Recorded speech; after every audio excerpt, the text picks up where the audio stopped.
I grew up believing my life was simple, a predictable sequence of ordinary days where nothing too big ever happened. Wake up, work, come home, try to enjoy the little free time between responsibilities. I was the kind of man who didn't expect much from life, content with the basics, but as I learned the hard way, simplicity can be an illusion built with false pieces. It all started with an unexpected phone call on a gray afternoon.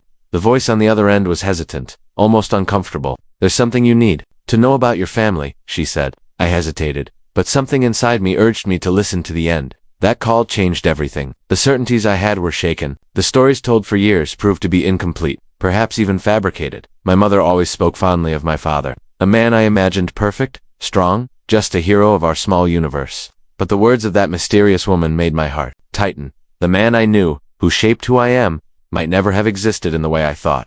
It was as if my entire past, the foundation of my identity, was about to crumble. That revelation led me on an unexpected journey. I decided to look beyond what was shown to me, to dig deep into the shadows of my past. I began investigating, asking questions, doubting appearances. Every new piece of information was a puzzle. Every answer raised more questions. The comfort of ignorance was replaced by a weight I didn't know how to carry. The world I knew was only the surface of a darker and more complex story, and I was at its center, more lost than ever. It wasn't just about my father or family secrets, it was about who I truly was and the choices I would have to make to face a truth that could destroy everything around me. Throughout this search, I realized not all lies come with bad intentions. Some are created to protect, to maintain the delicate balance of a life already burdened with enough suffering. But truth, no matter how painful, holds its own power of liberation. I could no longer live in the comfortable lie. The truth called me, and I had to answer. I didn't know what I would find at the end of this road, but I knew I had to move forward, even if it meant facing my worst fears. This is the beginning of my story, the story of a simple man who discovered a family lie and decided to face a dark past. A story about what it truly means to know oneself when everything you thought was certain is about to unravel. From the moment I began questioning everything around me, a deep restlessness took hold of me. Doubts about the truthfulness of my memories, the faces around me, the facts I once considered unquestionable, became a constant weight accompanying me at every step. In the silence of my apartment, I relived fragments of conversations, scenes from my childhood, moments that seemed more distant and disconnected than ever before. What was real? What had been implanted in my mind to keep me under control? Every research, every attempt to unravel the mystery around me, made me realize that the line between what was true and what was fabricated was becoming increasingly thin. Documents disappeared, people vanished without explanation, and I was pushed into isolation, as if an invisible power wanted to erase my existence. The streets I once knew became labyrinths of uncertainty, where every corner hid a new doubt. But it wasn't just the external reality that seemed fragmented. I felt divided myself, as if there was a double inside me, a me I knew and another, who watched me from afar, suspicious and disconnected. This duality tormented me, leading me to question if I was the protagonist or merely a piece in a much larger game, where the rules were imposed by entities I could not even comprehend. Then, during a sleepless night, I received an anonymous message, an invitation to a meeting at a place I would never have imagined going. The promise was simple but unsettling. Come understand what is really happening, the secret that will change everything. There was no information about who sent the message, but something told me it was the only lead I had. On my way to that place, my heart raced. The deserted streets and the yellow glow of the streetlights created an almost surreal atmosphere, as if I was crossing a border between the known and the unknown.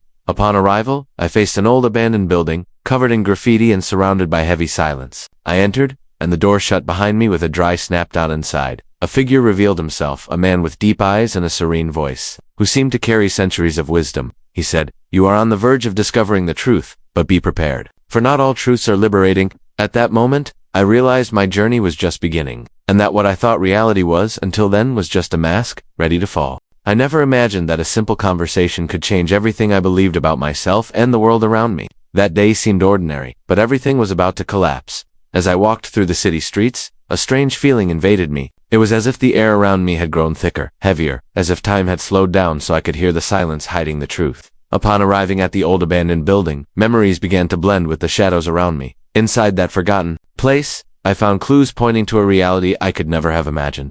Hidden documents, recordings, testimonies that contradicted everything I knew. Each discovery was like a blade cutting through the fog of illusion that surrounded me. My mind tried to process it all, but every answer raised new questions. Who were the people behind this? What was the purpose of this manipulation of reality? I was at the center of something much bigger than myself. I remember feeling my heart raced, my breathing becoming heavy as I uncovered the layers of secrets around me. The images and sounds recorded in that room echoed in my head, like an invitation to keep going or a threat to make me stop. But the restlessness pushed me forward. I needed to understand, needed to know what was happening to the world I knew. And then, in that frantic search, I began to realize fragments of a plan involving absolute control over consciousness, a restructuring of reality in favor of an invisible elite. It was a silent battle fought not with weapons, but with mental manipulation, rewriting history, erasing memories. I felt small in the face of the conspiracy's magnitude, but also determined not to be just another pawn in this machinery. When I left the building, the night seemed even darker, the sky covered by heavy clouds hiding the stars.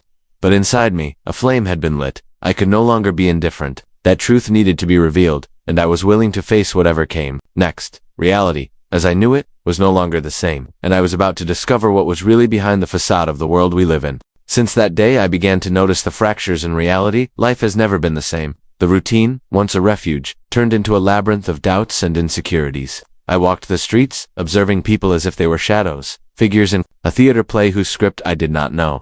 Every face seemed to carry a secret, a well-rehearsed lie, and I wondered what my role in that absurd spectacle was. My thoughts became both a prison and a liberation at the same time, because the truth I discovered was not just a fragment of knowledge, but a burden weighing on my soul. The reality that surrounded me, the one everyone blindly accepted, was just a manipulated construct, a thin curtain behind which absolute control was hidden, a massive experiment turning us into puppets. At home, the silence was deafening. My family didn't understand. They couldn't understand. I tried to explain, but the words seemed empty, disconnected from what they lived. From the comfort of ignorance, they preferred stability, the sense of safety given by the repetitive routine. I, on the other hand, was caught between the thirst for answers and the fear of what might come next. Then I started looking for others like me, lost fragments in the vastness of illusion. The internet, with its dark alleys and secret forums, revealed a clandestine network of people who had also noticed the world's inconsistencies, stories of disappearances, erased memories, encounters with entities manipulating perception.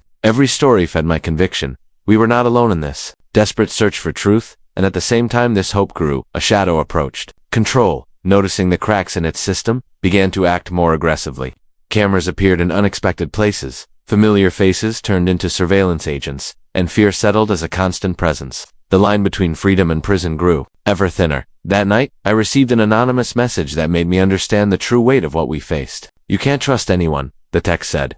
"They already know you're awake." My heart raced, and a wave of panic mixed with determination overwhelmed me. The fight was no longer just internal. It was real, tangible, a battle for sanity and the right to exist outside the lie. I spiraled into paranoia but also clarity. Every decision, every step, had to be calculated. I could no longer count on the certainties I once had. My life, my memories, everything seemed manipulated, like pieces of a puzzle whose edges had been intentionally worn away. The question that wouldn't leave my mind was, how far would this manipulation go? Who really controlled reality? In the search for answers, I found an old digital diary, forgotten on a shadowy server. The words recorded spoke of a collective consciousness experiencing different versions of the world, as if we were trapped in multiple layers of a fragmented reality. The diary mentioned an entity, something beyond human, watching and testing our perception, trying to understand what truly makes us human. This knowledge opened an abyss inside me. If everything was an experiment, and our lives mere simulations, what was the value of freedom? What difference was there between waking up and accepting the illusion? Was it a golden prison or an invisible cell? And if waking up meant the definitive loss of sanity? These questions haunted me night after night, eroding my essence. But amid all this chaos, something strange happened. I began to notice small details, hidden symbols in common objects, patterns repeating in the most unexpected places. It was as if the universe itself wanted to send me coded messages, invitations to follow a path few dared to walk. The feeling was that I was getting close to a truth that could change everything. Now, standing on the edge of this abyss, I don't know if the next step will be redemption or a fall. But one thing is certain, I can no longer go back. The veil has been torn, and even if fear tries to pull me back, the impulse to continue, to discover what lies beyond the curtain, is stronger. Because, deep down, we all yearn for what we call reality, even if it never truly existed. The weight of the revelation settled on me like a suffocating shroud, pressing deep into the core of my being. I wandered the empty streets, the city's neon glow flickering uncertainly as if reflecting the turmoil inside my mind. Every step I took seemed to echo louder, a constant reminder of the shattered illusion I had lived under all these years. The world I thought I knew, the foundation of my identity, was nothing but a fabricated lie. a cruel experiment designed by faceless architects whose motives were cloaked in secrecy. I found myself standing before the crumbling remains of the old city archives, a place rumored to house forgotten truths. The air was thick with dust and decay, a tangible sense of abandonment clinging to the cracked walls. With trembling hands, I sifted through yellowed documents and faded photographs, piecing together fragments of a history rewritten to erase, people like me fragments that confirmed I had been erased from existence, a ghost in the records of time. But what terrified me most was not the loss of my past, but the implications of my very being. If I was an anomaly, a glitch in the matrix of this controlled reality, what did that mean for my future? Was I doomed to be hunted, erased completely, as they had done to countless others? Or could I harness this newfound knowledge to reclaim my identity and challenge the invisible forces manipulating us all? I remembered the face of the stranger who had first shown me the cracks in the system, the old man with eyes that seemed to hold centuries of wisdom. His cryptic warnings echoed in my mind. The truth is not what you see, but what you dare to uncover. I realized then that my journey was no longer about understanding my erased past alone, but about awakening others who might still be trapped in this fabricated existence. The city around me pulsed with an artificial heartbeat, controlled and predictable. But beneath its surface, hidden in the shadows and forgotten alleys, a quiet resistance was stirring. I wasn't alone, and neither was I powerless. The fragments of erased lives whispered to me through the darkness, urging me to fight for a reality that belonged to all of us, not just the ones who controlled it. As the night deepened, a fierce resolve ignited within me. The path ahead was perilous, filled with uncertainty and danger, but I had no choice but to walk it. For in this manufactured world, where memories could be rewritten and existence denied, the only weapon left was truth, raw, unyielding, and unstoppable. I felt the weight of it all like never before. The pieces falling into place in my mind formed a dark yet clear picture. The reality I knew, the one everyone thought was solid and unchangeable, was merely a facade of fragile construction held up by invisible systems of control and manipulation. I was no longer just a spectator. I had become part of this board, a piece awakening to the cruel game that few had the courage to see. For days, I relived every moment, every decision, every doubt that had brought me here. The feeling was like being trapped in an endless labyrinth, where every door opened to another door, and every answer led to more questions. But now, unlike before, I carried dangerous knowledge, the key to unlock all these doors. The understanding that reality was malleable, that our memories, feelings, and even our own thoughts could be altered, fabricated, erased. I remember the first moment this became clear. It was as if a veil had fallen from my eyes, leaving me bare before a disturbing truth. I had been manipulated all along. My choices, my beliefs, my loves and fears, all orchestrated by invisible forces feeding on silence and ignorance.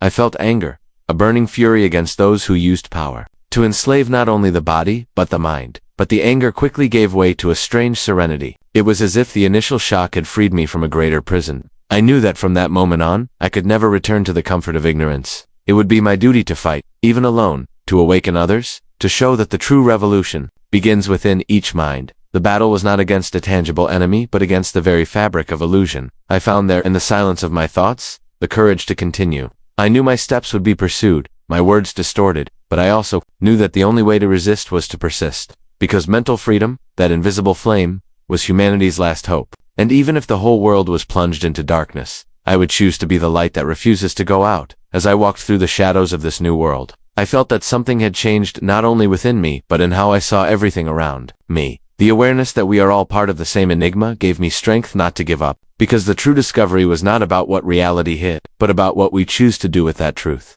The future was uncertain, and perhaps hope was just another illusion. But it was an illusion I was willing to carry because I knew that, deep down, the greatest power lies in our ability to question, to doubt, to dream. And it is this flame, however faint, that no one can extinguish. I was ready to be the echo of this silent revolution, ready to turn the pain of discovery into strength, to turn the fear of truth into courage. Because, in the end, no matter what they tried to make us believe, freedom begins when we dare to see the invisible.